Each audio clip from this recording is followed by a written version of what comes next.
നമസ്കാരം, എല്ലാവർക്കും എൻ്റെ വീഡിയോയിലേക്ക് വീണ്ടും സ്വാഗതം. ഇന്ന് ഞാൻ ഉണ്ടാക്കുന്നത് ചമ്മന്തിപ്പൊടിയാണ്. ആദ്യം നമുക്ക് ചമ്മന്തിപ്പൊടി ഉണ്ടാക്കാനുള്ള ഇൻഗ്രീഡിയൻസ് എന്തൊക്കെയാണെന്ന് നോക്കാം. ഇവിടെ ഞാൻ എടുത്തിട്ടുള്ളത് ഒരു മീഡിയം സൈസ് തേങ്ങ ചിരകിയെടുത്തത്, 1 കപ്പ് ഉഴുന്ന്, ഒരു ചെറിയ കഷ്ണം ശർക്കര, പുളി, കറിവേപ്പില, വറ്റൽമുളക് 15 എണ്ണം എടുത്തിട്ടുണ്ട്. പിന്നെ ആവശ്യത്തിന് ഉപ്പും കായപ്പൊടി.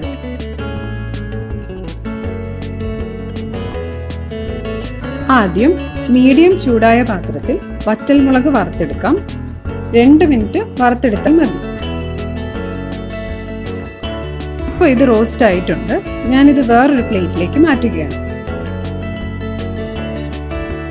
നമുക്കിനി ഉഴുന്ന് വറുത്തെടുക്കാം. 4 മിനിറ്റ് മീഡിയം ഫ്ലെയിമിൽ വറുത്തെടുക്കണം.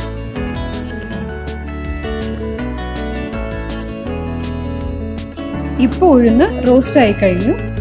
ഇതിൻ്റെ കളർ നന്നായി മാറിയിട്ടുണ്ട്. ഞാൻ ഇതൊരു പ്ലേറ്റിലേക്ക് മാറ്റുകയാണ്. നമുക്ക് തേങ്ങ വറുത്തെടുക്കാം.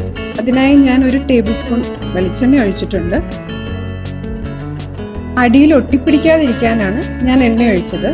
നോൺ സ്റ്റിക്ക് പാത്രമാണ് ഉപയോഗിക്കുന്നതെങ്കിൽ എണ്ണ ഒഴിക്കേണ്ട ആവശ്യമില്ല.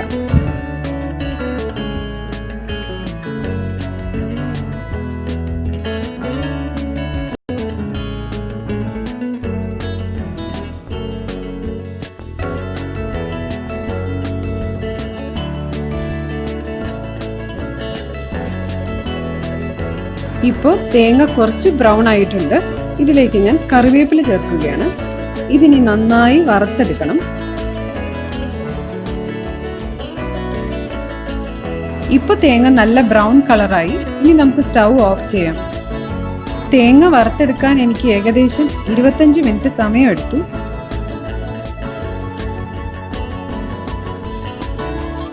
ചൂടാറിയതിന് ശേഷം നമുക്കിതെല്ലാം പൊടിച്ചെടുക്കണം. ഞാൻ ആദ്യം വറ്റൽമുളകും ഉഴുന്നും പൊടിച്ചെടുക്കും.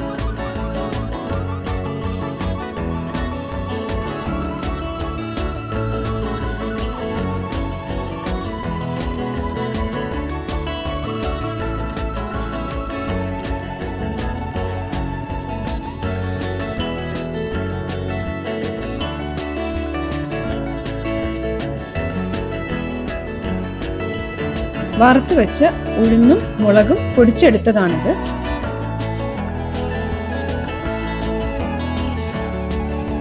നമുക്കിനി തേങ്ങ വറുത്തത് പൊടിച്ചെടുക്കാം. അതിലേക്ക് ശർക്കരയും പുളിയും ചേർത്ത് കൊടുക്കുന്നുണ്ട്. ആവശ്യത്തിനുള്ള ഉപ്പും കായപ്പൊടിയും ചേർത്ത് കൊടുക്കണം. തേങ്ങ പൊടിച്ചെടുത്തിട്ടുണ്ട്. ഒരു 5 സെക്കൻഡ് മിക്സിയിൽ കറക്കിയെടുത്താൽ മതിയാകും. ഇനി 2 പ്രാവശ്യം പൊടിച്ചെടുത്തതും ചേർത്ത് ഇളക്കി കൊടുക്കണം. നമ്മുടെ ചമ്മന്തിപ്പൊടി റെഡിയായി കഴിഞ്ഞു. ഇതുപോലെ തരിതരിയായി പൊടിച്ചെടുക്കണം.